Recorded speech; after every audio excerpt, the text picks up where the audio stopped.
Good morning, Harvey friends. It's Brandon with Pulsefired Gaming, and we're going to shoot really quick video because normally these assembly videos take a lot longer than they do, but this one doesn't. This is another station from EC3D. This is specifically from the Terran Conflict, and this is the Odrora Oasis station. Kind of looks like Stargate Atlantis. We printed this straight up, so you can see the bottoms look a little rough, but you're never going to see the bottom of this, so who cares, man? I chose on this one specifically to add the Star Wars Armada key stand, but for future stations, I don't think I'm going to do this. I think I'm going to use the included hex stands. Normally we use the Star Wars Armada stands, specifically because what we're trying to do is adapt them to the RFX design arc stands that we have that are used in full thrust for both course and arc. So I can tell if something's in my forward arc or my forward starboard arc or forward port arc, or I can adjust where I'm going when I'm moving. And we've used the Star Wars Armada keyhole or the key for that, but because stations don't generally move, you don't really need to do that. And the hex stands for the EC3D Kickstarters, his ships, his stations are pretty simple, pretty easy to print. So I'm gonna be using those in the next station. We have a science station coming up. Right now I'm working on the shipyard from the Terran Conflict. The shipyard ring is printing right now, and then I'll print a couple arms and then print out stands with those. So look forward to that in the future. Like I said, there's not really much to this. It's not friction fit. It does require a little bit of fitment in here, and I've applied glue to this side already. But I mean, there's really nothing to the assembly of this. All right, so I'm gonna move in, I'm gonna apply some glue, and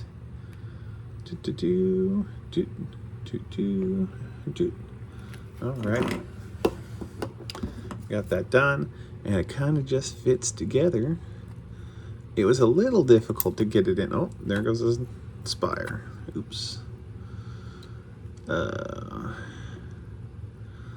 Wouldn't be a Pulse-Fired Gaming video if it wasn't just a tad janky, right? It does require a little friction fit,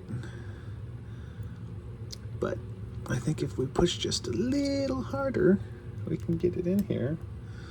And come on, see, it wants to go in.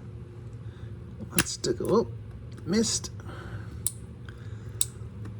And these were printed, I think, at 0.2, I think. And we had the ironing on, which I think is responsible for part of the surface of the station looking so good. It really does look nice and smooth. Okay, I can't quite get it in there. That's never happened to me before.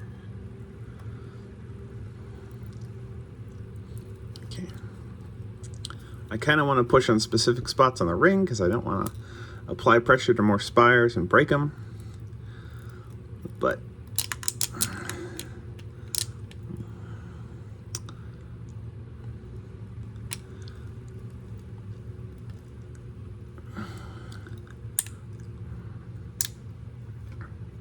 well, that's just a little silly. Okay.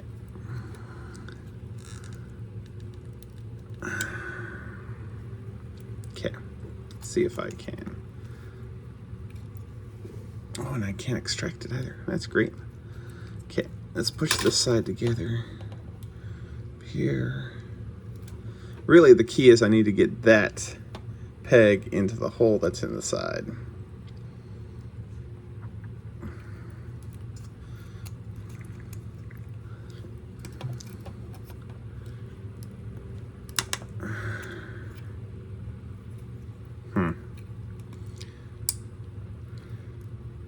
now I can't get the other side apart.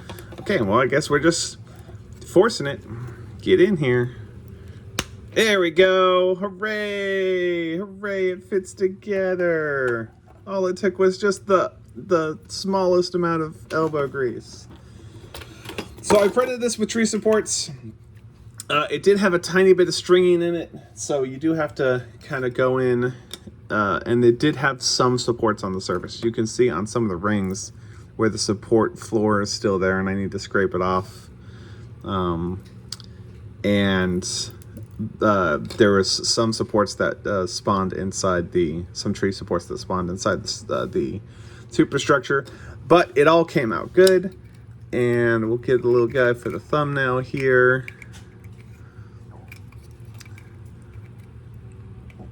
Come on. It's nice and firm.